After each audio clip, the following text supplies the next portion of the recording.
जय हिंद दोस्तों।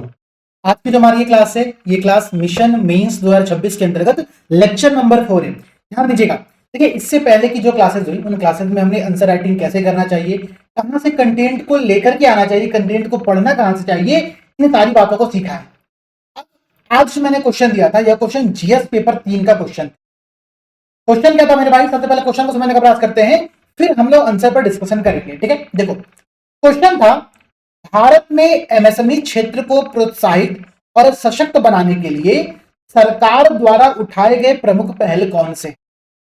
What are the key government initiatives undertaken to promote and strengthen the MSME sector in India? ये एक बहुत simple सा क्वेश्चन है जो कि जीएस पेपर 3 के अंतर्गत आता है। ये प्रश्न आप लोगों से यहां पर पूछा गया है। अगर मैं क्वेश्चन की डिमांड की बात करूं, क्वेश्चन को सबसे पहले ब्रेक करने की बात करूं, तो क्वेश्चन का केवल एक पार्ट है। क्वेश्चन का पार्ट क्या है? गवर्नमेंट ऑफ इंडिया के द्वारा जो प्रमुख इनिशिएटिव स्टार्ट किए गए हैं उन इनिशिएटिव्स के बारे में आपको बताना है। मतलब क्वेश्चन की जो डिमांड है वो बहुत क्लियर है। मैंने आपसे पहले क्या कहा कि देखो, जो भी क्वेश्चन की डिमांड होती है दो प्रकार से होती है, एक एनालिटिकल डिमांड होती है और दूसरी डिस्क्रिप्टिव डिमांड। ये जो डिमांड है ये डिस्क्रिप्टिव है, यहां पर आपको बस उसकी व्याख्या करनी है, उसके पॉइंट्स को लिखना है। क्लियर है? बात समझ में आ रही है? अच्छा मेरे भाई, अब समझने का प्रयास करो। तो मैंने आप लोगों की कॉपी देखी, लगभग 30-35 लोगों ने आज भी अपना आंसर लिख करके टेलीग्राम चैनल पर शेयर किया था। तो आपके आंसर से ना, मतलब मुझे ऐसा लगा कि यार आप लोग पढ़ नहीं रहे हो। कारण बताता हूं क्यों, ध्यान से समझिएगा। मैंने यूनियन बजट की क्लास आप सभी को यूट्यूब पर कराई है। यूनियन बजट 2026-27 जो लेक्चर नंबर 2 था इस MM26 सीरीज के अंतर्गत, वहां पर मैंने आपको बताया था कि हम लोग इकोनॉमिक सर्वे 2025-26 से भी डेटा का यूज कर सकते हैं और उसको अपने आंसर के इंट्रोडक्शन में शामिल कर सकते हैं। तो जहां पर हमारे पास ऐसी अपॉर्चुनिटी होगी, जिन प्रश्नों में, जिन टॉपिक्स पर कि हम बजट से, इकोनॉमिक सर्वे से डेटा को कोट कर सके, वो जरूर कोट करेंगे। स्पेशली जीएस पेपर 3 के अंतर्गत, क्योंकि ये पूरा पेपर जीएस पेपर 3 जो होता है टेक्निकल सब्जेक्ट माना जाता है। यहाँ पर आपके साइंस टेक का पेपर होता है, एनवायरमेंट होता है, डिजास्टर मैनेजमेंट होता है, इंटरनल सिक्योरिटी होती है। तो ऐसे टॉपिक बहुत ज्यादा मतलब करंट अफेयर्स ओरिएंटेड होते हैं। तो यहां पर आपको यूनियन बजट को कोट करना ही चाहिए था। मैंने आप सबकी कॉपी देखी, मुझे मुश्किल से किसी भी कॉपी में ये टॉपिक मतलब यूनियन बजट से कोट किया हुआ नहीं दिखा है। तो ये बहुत शर्म की बात है। जिस टॉपिक को मैंने ऑलरेडी यूट्यूब पर पढ़ाया हुआ है, आप सबने वो क्लासेस की हुई हैं, उसके बाद भी जब हम आंसर राइटिंग कर रहे हैं तो उसको इंटरलिंक नहीं कर पा रहे हैं। ये बहुत बड़ी समस्या की बात है। देखो, यूनियन बजट 2026-27 जो है ना, तो एक तीन पक्षीय, 3 pronged अप्रोच की बात करता है। इसलिए तो एमएसएमईज को सपोर्ट और स्ट्रेंथन करने के लिए, समझिएगा मैं बहुत क्लियरली बता रहा हूं, ये बेहद इंपॉर्टेंट पॉइंट है कि हम ऐसे टॉपिक जो कि करंट अफेयर्स ओरिएंटेड होते हैं, वहां पर हम ऐसे इंपॉर्टेंट डेटा और फैक्ट या रिपोर्ट का प्रयोग अपने आंसर में करें। देखो, जो स्मार्ट एस्पिरेंट होगा वो क्या करेगा, वो अपने इंट्रोडक्शन को इस प्रकार से लिखेगा। कैसे लिखेगा भाई, ध्यान समझिएगा आप लोग। तो union budget 2026-27 proposed 3 pronged approach, 3 पक्षीय अप्रोच की बात करता है। क्यों? क्योंकि ये एमएसएमईज को हेल्प करना चाहता है, स्ट्रेंथन मतलब सशक्त, और प्रोत्साहित मतलब आपका प्रमोट करना चाहता है। किस फॉर्मेट में? तो ग्रो एज अ चैंपियन। इन एमएसएमईज को चैंपियन के तौर पर बनाने के लिए वो त्रिपक्षीय रणनीति की बात करता है, अप्रोच की बात करता है, जिसमें इक्विटी, लिक्विडिटी और प्रोफेशनल सपोर्ट, 3 चीजों को शामिल किया जाएगा। अब बात समझो, जिस भी एस्पिरेंट ने इस प्रकार का इंट्रोडक्शन लिख दिया, तो ऑब्वियसली उसका नंबर बाकी लोगों के आंसर से नंबर से ज्यादा अच्छा मिलने वाला है। बाकी लोगों ने आंसर कैसा लिखा होगा, बाकी लोगों का जो इंट्रोडक्शन होगा इस प्रकार से होगा। समझिएगा, मैं इसको खराब नहीं कह रहा हूं, बट जब हमारे पास अच्छा करने की अपॉर्चुनिटी है, जब हम उसको और अच्छा कर सकते हैं और उसको इफेक्टिव कर सकते हैं, तो ऑब्वियसली हमको उस पर काम करने की आवश्यकता है। बाकी लोगों ने कैसा इंट्रोडक्शन लिखा हुआ है? भारत की अर्थव्यवस्था की रीढ़ कहे जाने वाला, बैकबोन ऑफ द इकोनॉमी कहे जाने वाले एमएसएमईज ने न केवल एम्प्लॉयमेंट क्रिएशन, रोजगार सृजन, इंडस्ट्रियल डेवलपमेंट, उद्योग विकास, एक्सपोर्ट प्रमोशन, निर्यात संवर्धन में महत्वपूर्ण भूमिका निभाई है, बल्कि इंक्लूसिव डेवलपमेंट का भी सशक्त आधार प्रदान करते हैं। तो अगर कोई एस्पिरेंट जिसको कुछ ना समझ में आए, अगर वो बेसिक इंट्रोडक्शन ऐसे भी लिख दे, तो ऑब्वियसली उसको नंबर अच्छे मिलेंगे, नो डाउट अच्छे नंबर मिलेंगे। लेकिन जब वो व्यक्ति करंट अफेयर से लिंक करके यूनियन बजट को कोट कर देगा, तो नंबर बढ़ने की संभावना यहां पर ज्यादा हो जाती है। क्लियर है? अच्छा भाई, तो मैं 3 तरह का इंट्रोडक्शन आपको समझा रहा हूं। पहला इंट्रोडक्शन तो ये हो गया, ठीक है, जो हम यूनियन बजट से कोट करके लिखेंगे। सेकंड इंट्रोडक्शन, जहां पर ना मेरे पास कोई डेटा होगा ना मेरे पास कोई फैक्ट होगा, बट इंट्रोडक्शन शानदार होगा। इंट्रोडक्शन शानदार इसलिए होगा क्योंकि हम एमएसएमईज का महत्व बता रहे हैं। क्या बता रहे हैं कि ये इंडियन इकोनॉमी की बैकबोन है। ये केवल एम्प्लॉयमेंट क्रिएशन, इंडस्ट्रियल डेवलपमेंट या एक्सपोर्ट प्रमोशन पर काम नहीं करते हैं, बल्कि ये इंक्लूसिव डेवलपमेंट, समावेशी विकास का भी सशक्त आधार प्रदान करते हैं। तो ये भी इंट्रोडक्शन बहुत अच्छा इंट्रोडक्शन। कुछ और जो अच्छे एस्पिरेंट होंगे वो क्या करेंगे, तो यहां पर एक और इंट्रोडक्शन दे सकते हैं। इंट्रोडक्शन ये बता सकते हैं कि भारत में एमएसएमई की वर्तमान संख्या क्या है। तो देश में 5 करोड़ से अधिक रजिस्टर्ड एमएसएमई है। अच्छा, मैं अगर इनका एग्जैक्ट डेटा आपको दूं तो डेटा कहता है कि 2020 से लेकर के 2025 के एंड तक में 7.3 करोड़ प्लस रजिस्ट्रेशन किया गया है एमएसएमई का। कहां पर, तो 4.37 करोड़ जो रजिस्ट्रेशन है वो उद्यम पोर्टल पर किया गया है, जबकि उद्यम असिस्ट जो प्लेटफॉर्म थे वहां पर 2.92 करोड़ का रजिस्ट्रेशन हुआ। लगभग पूरे भारत में 7.3 करोड़ एमएसएमई का रजिस्ट्रेशन हो चुका है। ये कौन बता रहा है, मैं अपने मन से नहीं बता रहा हूं, ये जो मिनिस्ट्री ऑफ एमएसएमई है इसकी ये रिपोर्ट है, इसका ये डेटा है जिसका प्रयोग आप लोगों को अपने आंसर में करना है। तो आज एक पॉइंट अपने नोटबुक में शामिल करो। टॉपिक रहेगा एमएसएमई। सबसे पहला पॉइंट रहेगा कि वर्तमान में भारत में कुल रजिस्टर्ड एमएसएमई की संख्या 7 करोड़ से अधिक है। सोर्स क्या रहेगा, तो सोर्स रहेगा ministry of micro small and medium enterprises, MSME मंत्रालय। क्लियर है, इतनी बातें समझ में आ गई। पहला पॉइंट तो आप लोग एमएसएमई के संदर्भ में ये नोट करो। दूसरा क्या नोट करोगे कि ये एमएसएमई भारत में 25 करोड़ लोगों को रोजगार प्रदान करते हैं। ये इकाइयां भारत के कुल मैन्युफैक्चरिंग प्रोडक्शन का, विनिर्माण उत्पाद का 36% अकेले कवर करती हैं और भारत के कुल एक्सपोर्ट का, कुल निर्यात का 45% कंट्रीब्यूशन अकेले एमएसएमई का होता है। इस प्रकार एमएसएमई क्षेत्र भारत के इकोनॉमिक डेवलपमेंट, सामाजिक स्थायित्व, सोशल स्टेबिलिटी और आत्मनिर्भर भारत के मार्ग पर एक सशक्त स्तंभ के रूप में उभरकर सामने आया है। तो समझिएगा, 3 तरह का इंट्रोडक्शन मैंने आप लोगों को बता दिया। पहला इंट्रोडक्शन क्या है, पहला इंट्रोडक्शन है कि यूनियन बजट से डेटा को कोट करते हुए हम ये बताएं कि यूनियन बजट ने, इस बार का जो यूनियन बजट है उसने 3 प्रोज्ड अप्रोच की बात की है ताकि हम एमएसएमईज को चैंपियन के तौर पर डेवलप कर सके। उसमें 3 अप्रोच क्या है, तो इक्विटी पर, लिक्विडिटी पर और प्रोफेशनल सपोर्ट, इन 3 चीजों पर काम किया जाएगा। बात क्लियर। एक तो इंट्रोडक्शन ये होगा। सेकंड इंट्रोडक्शन ये होगा कि भारत की अर्थव्यवस्था की रीढ़, मतलब backbone of the Indian economy, रोजगार creation, industrial development, export promotion के साथ साथ इंक्लूसिव डेवलपमेंट पर भी फोकस करते हैं। एक इंट्रोडक्शन ये भी हो गया। मैं एग्जैक्ट 20 से 25 से 30 का आपको इंट्रोडक्शन यहाँ पर दे रहा हूं, उस तरह इंट्रोडक्शन देंगे। थर्ड इंट्रोडक्शन क्या होगा कि देश में वर्तमान में लगभग 7 करोड़ से अधिक रजिस्टर्ड एमएसएमईज हैं। डेटा आपके सामने है। ये डेटा कहां से लिया गया, तो पीआईबी और एमएसएमईज की रिपोर्ट के आधार पर इस डेटा को मैंने कोट किया है। 7.3 करोड़ प्लस टोटल रजिस्ट्रेशन है उद्यम और उद्यम असिस्ट प्लेटफॉर्म के ऊपर। बात समझ में आ गई मेरी बात। थर्ड डेटा क्या है कि ये लगभग 25 करोड़ लोगों को रोजगार प्रदान करते हैं। कुल मैन्युफैक्चरिंग का 36% कंट्रीब्यूशन एमएसएमईज का होता है। कुल एक्सपोर्ट का, कुल निर्यात का 45% कंट्रीब्यूशन अकेले एमएसएमईज का होता है। ये कुछ इंपॉर्टेंट डेटा है जो डेटा आपको याद होनी चाहिए। अच्छा भाई, और समझो, जब भी एमएसएमई से प्रश्न है एक ग्राफ जरूर कर बनाना है। जीएस पेपर 3 में ग्राफ बेहद इंपॉर्टेंट है। एक ग्राफ बनाना आप लोग सीख। हर बार मैप बनाने की आवश्यकता नहीं है, कई बार हम लोग ग्राफ के थ्रू भी अपने डेटा को रिप्रेजेंट कर सकते हैं। ग्राफ क्या कहता है कि एमएसएमईज का भारत के, ठीक है, जीडीपी में जो कंट्रीब्यूशन है, जो योगदान है वो कितना परसेंट का, ठीक है। 2020, 21, 22 और 22-23 का यहाँ पर डेटा दिया गया है।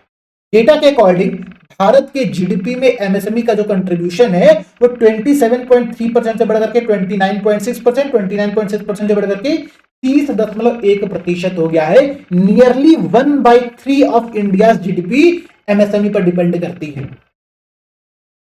डेटा को ऐसे याद करो, आपको एग्जैक्टली 30.1 नहीं याद करना है मेरे भाई, याद कर नहीं पाओगे। तो हम क्या याद करेंगे कि भारत की जीडीपी का लगभग 1/3 अकेले एमएसएमई पर आधारित।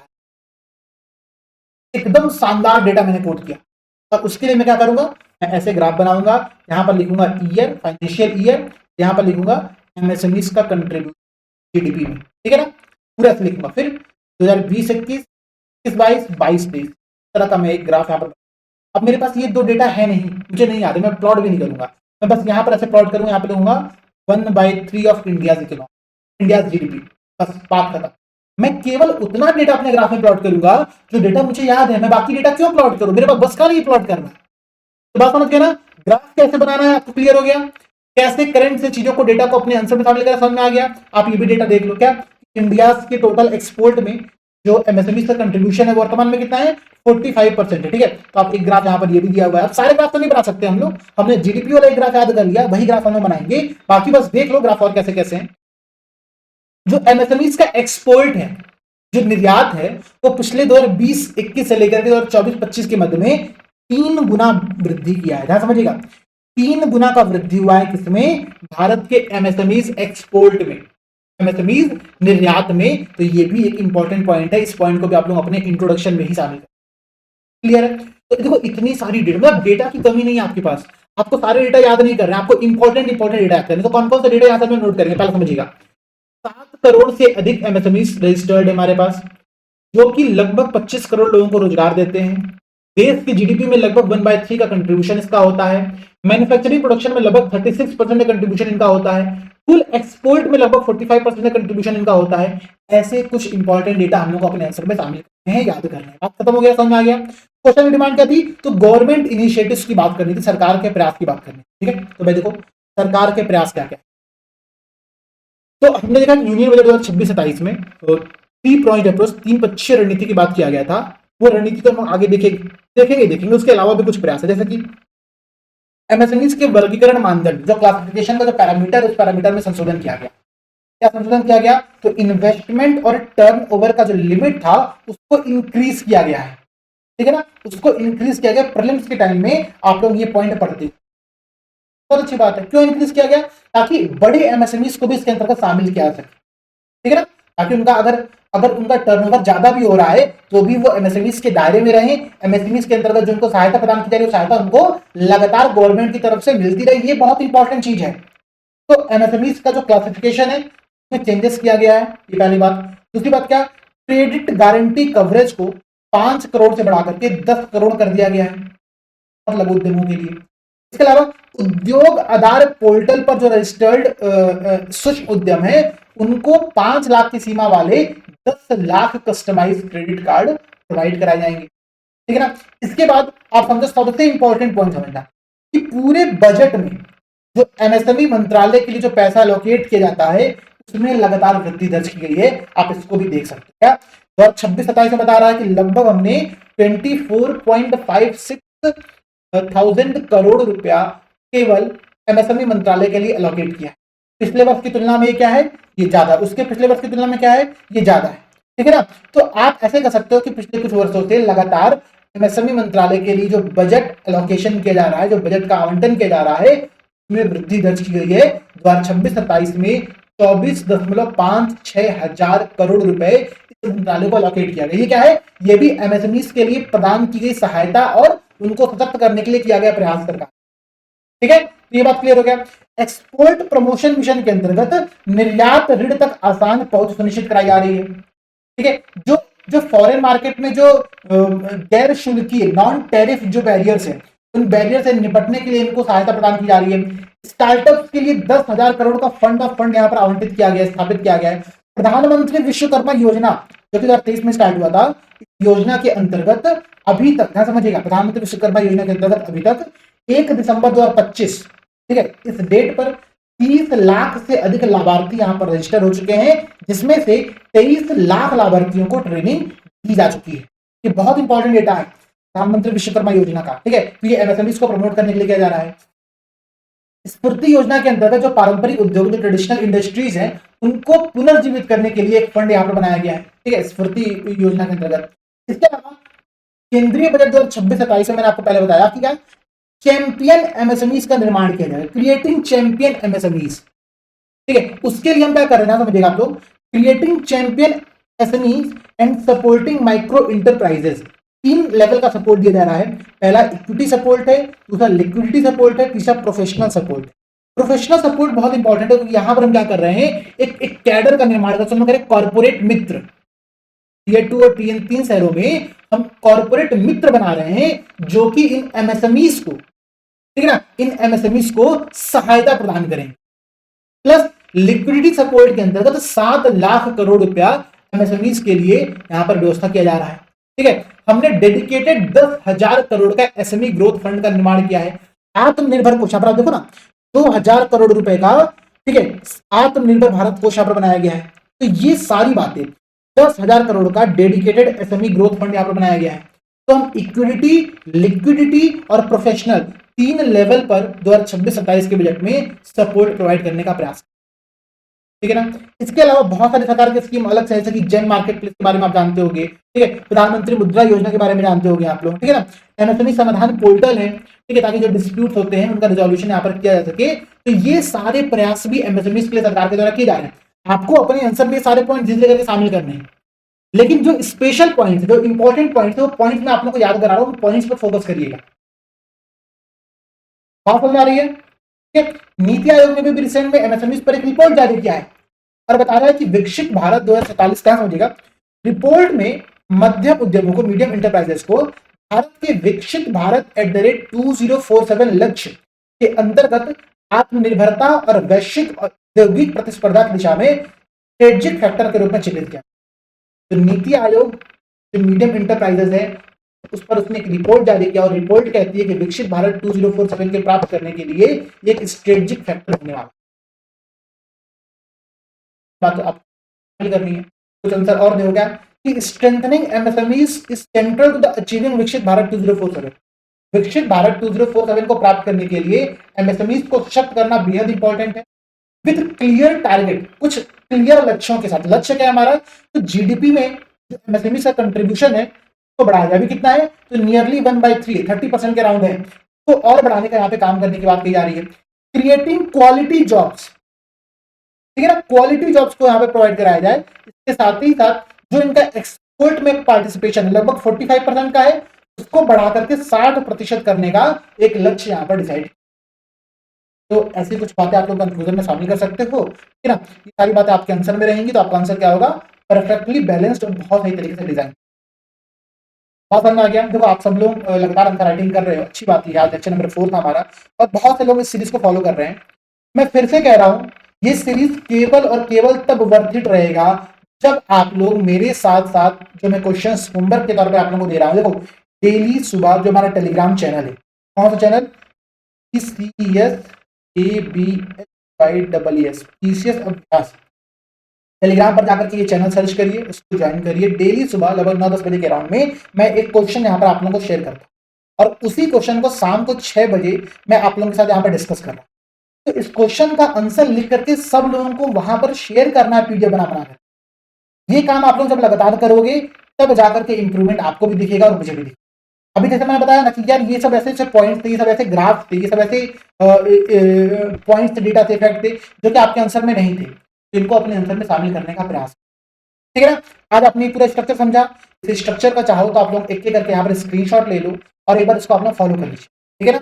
और फॉलो करके आप लोगों को बस ये समझना है कि कौन कौन से पॉइंट इसमें से इंपॉर्टेंट है। पॉइंट को एक बार दोबारा से देखेंगे, आंसर फिर से तैयार करेंगे, अपना आंसर दोबारा से राइटिंग करने का प्रयास करिए। देखिए ये ग्राफ देखिए, ठीक है ना। ये सारे काम आप लोग कर लोगे, आपके अच्छे। तो सभी दोस्तों को जय हिंद, जय भारत। मिलते हैं आप सभी की अगली क्लास। कमेंट सेक्शन में आप लोग अपना अपना, ठीक है, MM26 कमेंट करना जरूर भूलिए, मतलब मत भूलिएगा।